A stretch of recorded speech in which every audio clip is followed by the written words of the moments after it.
Print dulu Pak.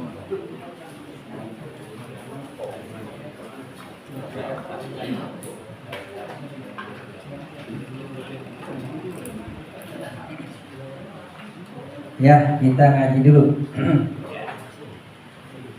Bismillahirrahmanirrahim. Babud du'ai lil maiti. Nah, ini bab menerangkan tentang doa bagi mayit. Yang namanya mayit kira-kira masih hidup atau udah mati?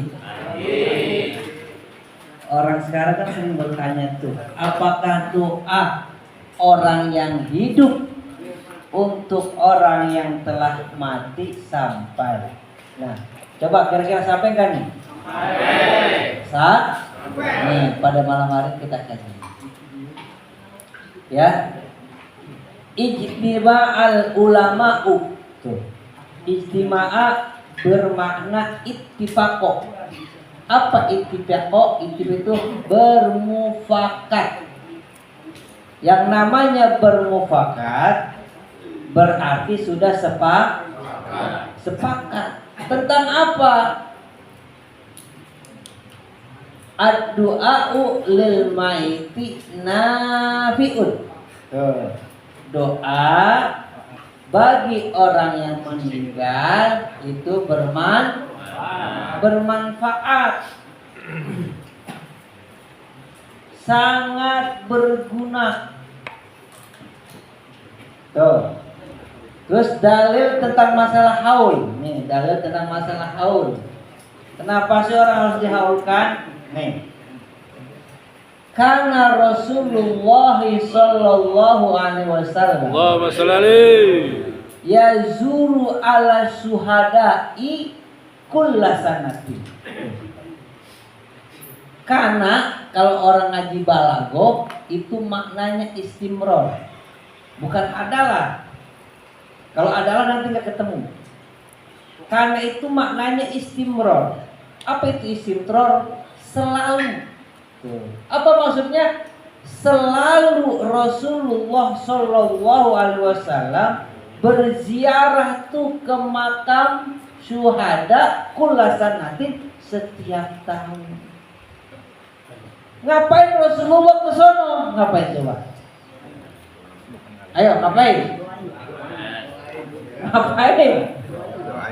Doain orang-orang yang gugur pada perang Uhud. Siapa di antaranya jadi korban?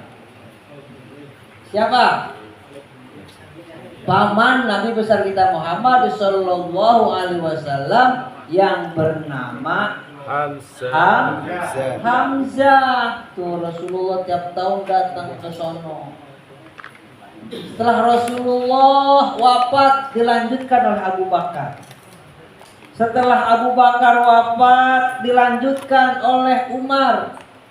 Setelah Sayyidina Umar wafat dilanjutkan oleh Sayyidina Utsman. Nah, pada zaman Sayyidina Ali tidak terjadi. Kenapa? Karena saat itu umat Islam sudah sampai ke seluruh penjuru Eropa. Satu. Yang kedua, saat itu ada keributan masalah perpolitikan antara Sayyidina Ali dengan Muawiyah bin Abi Sufyan, antara Sayyidina Ali dengan Aisyah. Aisyah anak Abu Bakar, istri Rasulullah SAW yang kita kenal dengan perang Jamal. Apa itu perang Jamal? Perang unta. Keributan dengan Muawiyah yang kita kenal dengan perang Siffin.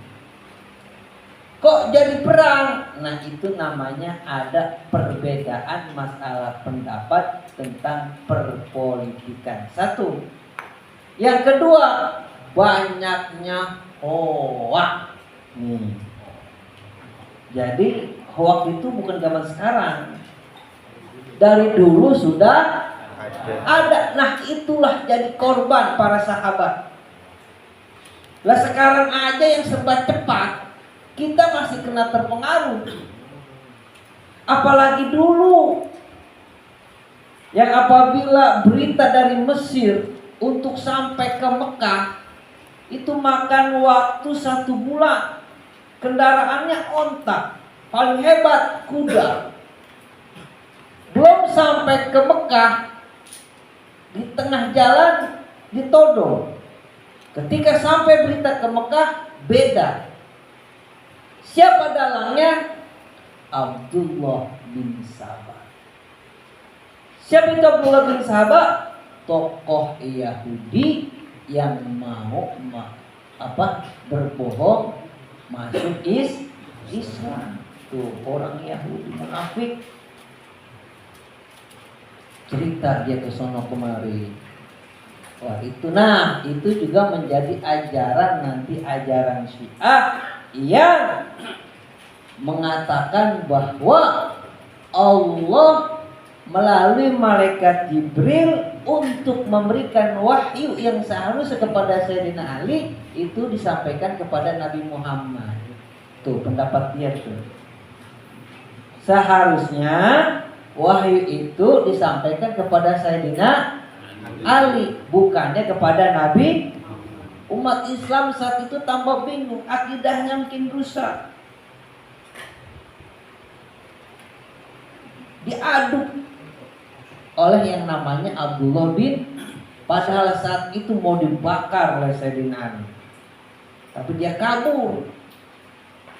Bikin gosip di Palestina nggak bisa, bikin gosip di Syria nggak bisa, bikin gosip di Turki, di Irak nggak bisa. Pas sampai di Mesir diterima. Itulah timbullah mulai kekacauan. Saya tidak bercerita tentang itu. Yang jelas bahwa dalil tentang masalah haul dikerjakan oleh Nabi besar kita Muhammad Sallallahu Alaihi Wasallam. Tadi udah mufakkar. Anna du'a lil maiti nafi'un. Doa yang kita baca tadi tuh Al-Fatihah, apalagi Al-Ikhlas, terus Al-Falaq, An-Nas, ayat kursi, selawat itu pada malam hari ini kita kirimkan untuk almarhumah Mbah Sarini binti Kasipin dan yang lainnya tertera di sini. Seneng banget. Ibarat orang dapat lotre lagi susah, dapat lotre 3 miliar. Gimana kira-kira? Nah itu lebih girang. Bahkan dijelaskan dalam hadis minad dunya wa ma fiha, dari dunia beserta isinya dibanding dengan doa yang kita kirimkan kepada orang tua kita yang telah wafat, kita kirimkan kepada sahabat kita yang telah meninggal, kita kirimkan kepada saudara-saudara kita, itu mereka lebih senang daripada dunia beserta isinya. Tuh. Ini duda nih kan. Duda kan ya? Iya, duda.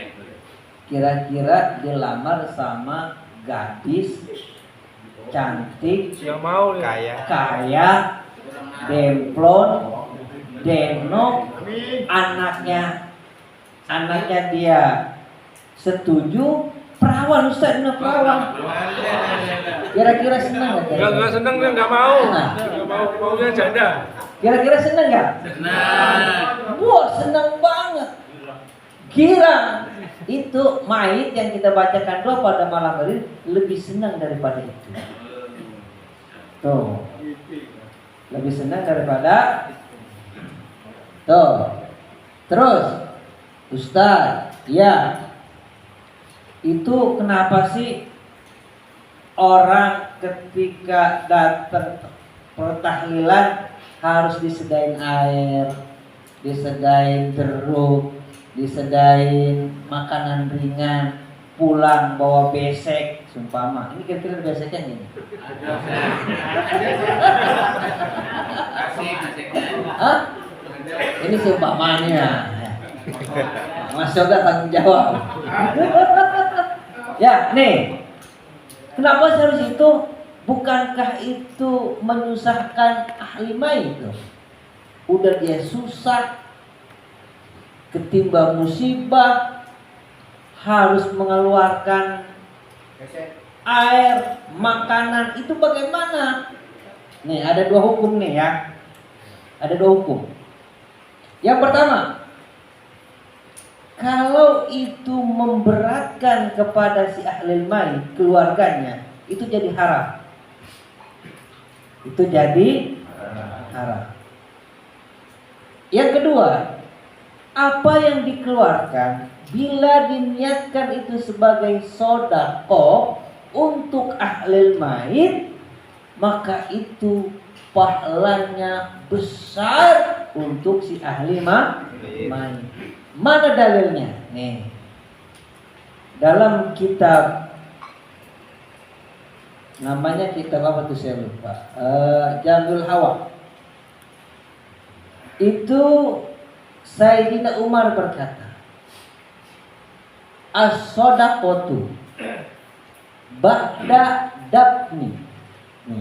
Sedekah yang dikeluarkan setelah mayit itu dipendam, berarti diapain? Dikubur.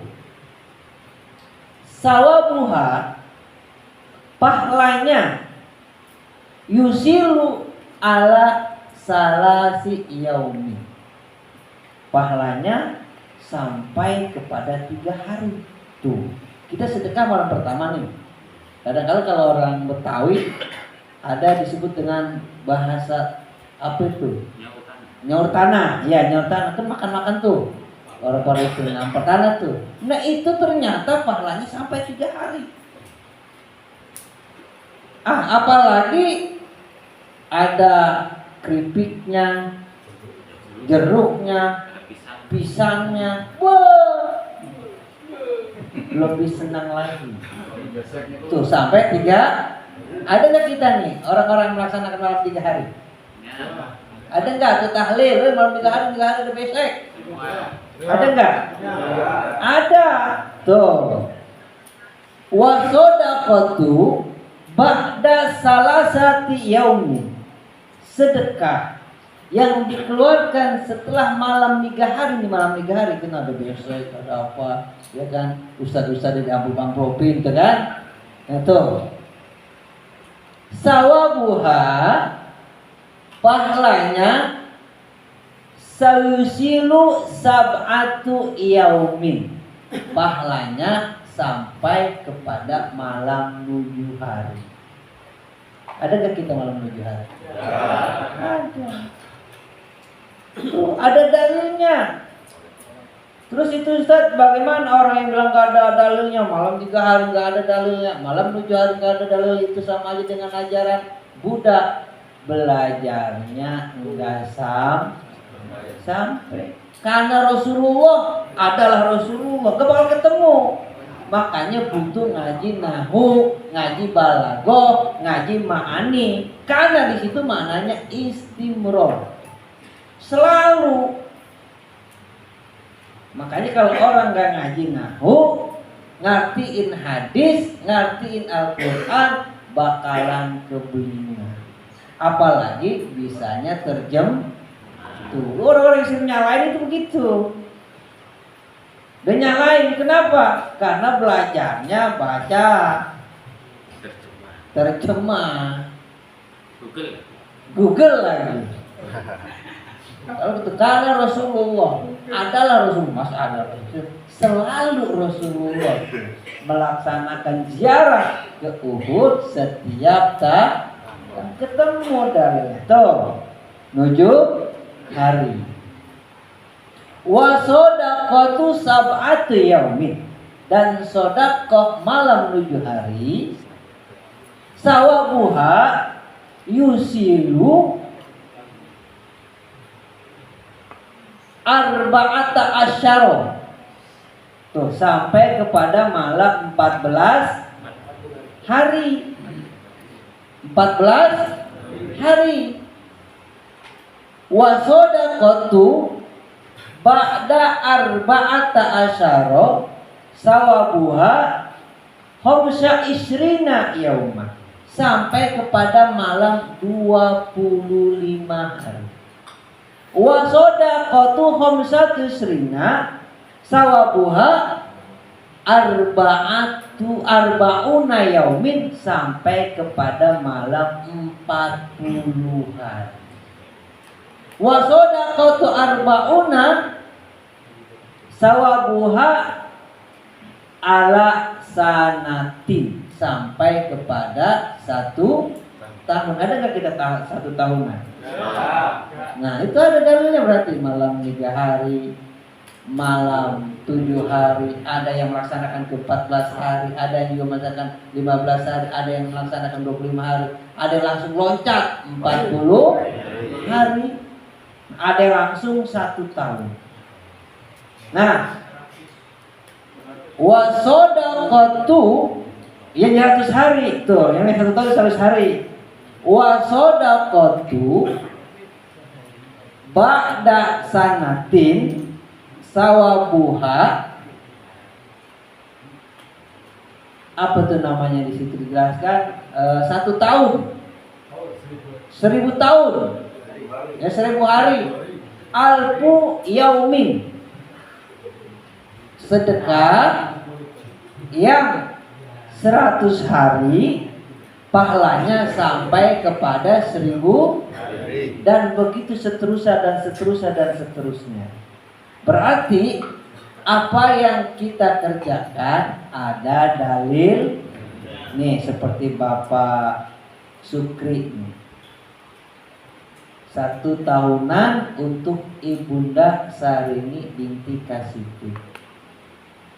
Di sono doain, Ustaz, orang yang udah mati ya udah nggak bakal doain, kata siapa? Nih dalam Al-Qur'annya nih, wala yaqulu lima yuqtalu fisabilillah amwat. Tuh. Jangan sekali-kali kamu berkata orang yang mati di jalan Allah. Siapa itu mati di jalan Allah? Di antaranya orang tua kita. Kenapa orang tua kita mati di jalan Allah? Telah mendidik anaknya untuk mengenal Allah. Kira-kira Pak Sukri kenal Allah enggak? Kenal. Kenapa dikatakan kenal? Dia sholat.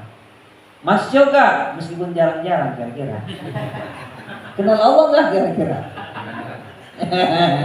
Kenal. Kenapa? Karena dididik oleh Pak Sukri. Mas Kambali Johor lagi mancing asin. Ada ajar Allah Akbar, kira-kira pulang nggak? Kenal Allah kan? Nah itu termasuk jihad fisabilillah amwat. Jangan sekali-kali mereka kamu katakan mati. Bal ahya, tuh kata Allah, mereka itu hidup. Wahum yarzukun, bahkan mereka itu mendapatkan rezeki dari Allah Subhanahu wa taala. Dalam kitab Tanwirul Qulub itu dijelaskan, orang tua setiap malam pulang, bukan setiap hari Jumat, dalam kitab Tanwirul Qulub, tiap malam pulang di pintu ngeliatin anak-anaknya. Ketika dia lihat anaknya habis maghrib, seperti contoh Pak Sukri atau Pak Rohim, anak abah cucu-cucunya, Mas Irul, ada Mas Irul ini, Lukman, Mas Lukman, dia baca habis sholat maghrib, nggak usah makilah hadratan Nabi, sumpama langsung Sumenaruh almarhumah Mbah Sarini binti Kasipin Al-Fatihah. Bismillahirrahmanirrahim. Oh, seneng banget itu. Orang tuanya lihat, ya Allah, anak gua, mantu gua, cucu gua, ingat anaknya. Ya Allah, sebelum tuh orang tua kita pulang, dia berdoa, ya Allah, berikanlah keberkahan kepada keluarga anak cucu saya. Tuh. Orang tua baik hidupnya maupun matinya ketika berdoa sama seperti doa Nabi kepada umatnya. Subhanallah. Nabi doanya udah gak ada tedeng-tedeng. Orang tua sama anak udah gak ada tedeng-tedeng. Lah kenapa hidup kita sekarang gak berkah? Karena kita lupa sama orang tua. Banyak kita lupa sama orang tua. Bahkan orang tua kita jadikan musuh. Ini yang lebih dasar. Orang tua malah kita jadikan musuh. Orang tua meskipun dia tidak memberikan pendidikan kita sampai kelar, tapi jasanya begitu besar terhadap kita. Jangan pernah kita sekali-kali mengatakan bahwa orang tua kita adalah musuh kita. Terlaknat kita kalau gunakan seperti itu. Nauzubillah summa nauzubillah. Lebih baik kita doakan orang tua. Jasa orang tua gak bakalan bisa terbalas.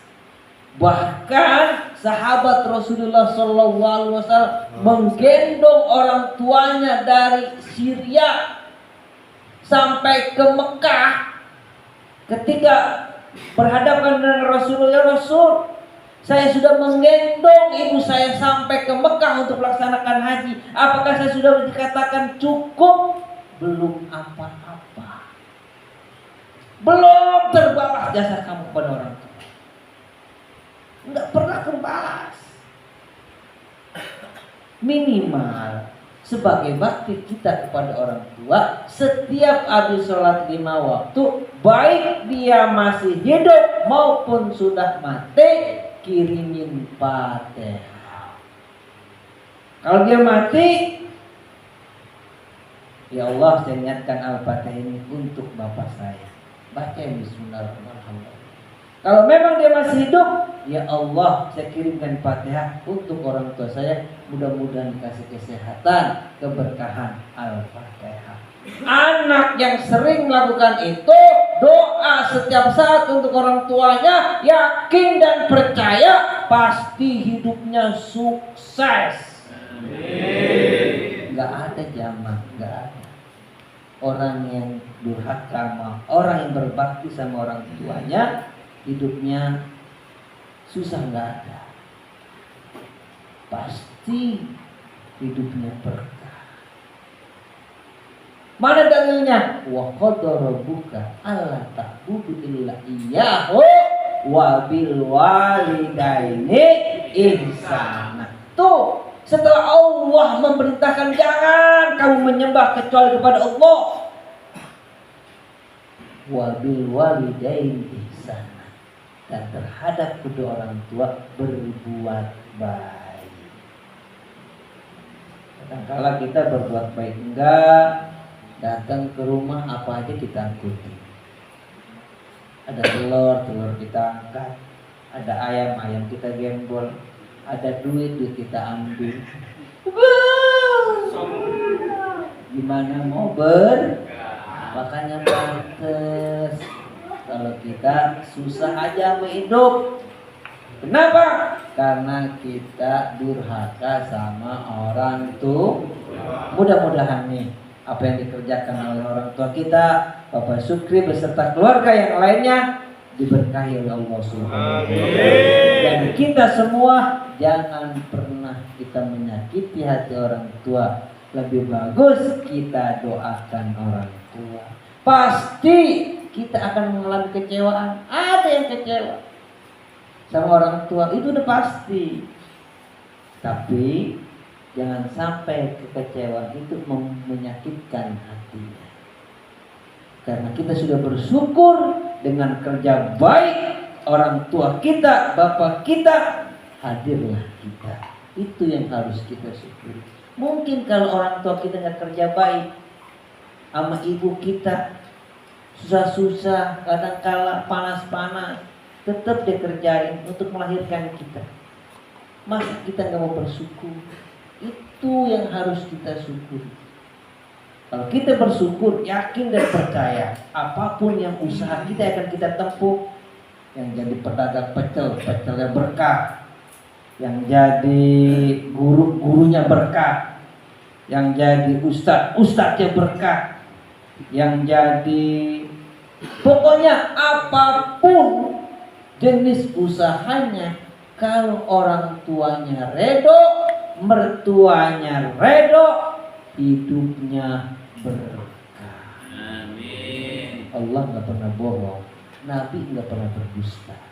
Yang suka bohong, yang suka berdusta itu diri kita. Al-Fatihah.